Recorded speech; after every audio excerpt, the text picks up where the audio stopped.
మన కోసం తపన పడ్డ వ్యక్తులకి, వారి కుటుంబాలకి అండగా ఉండాలి.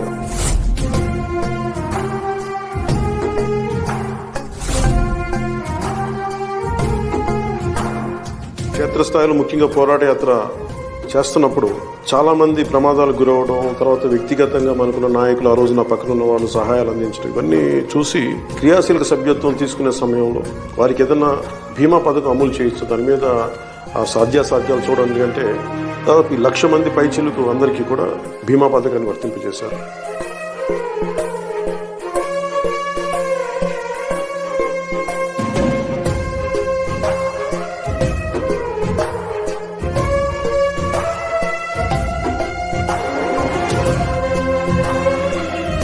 ప్రతి నియోజకవర్గంలో కూడా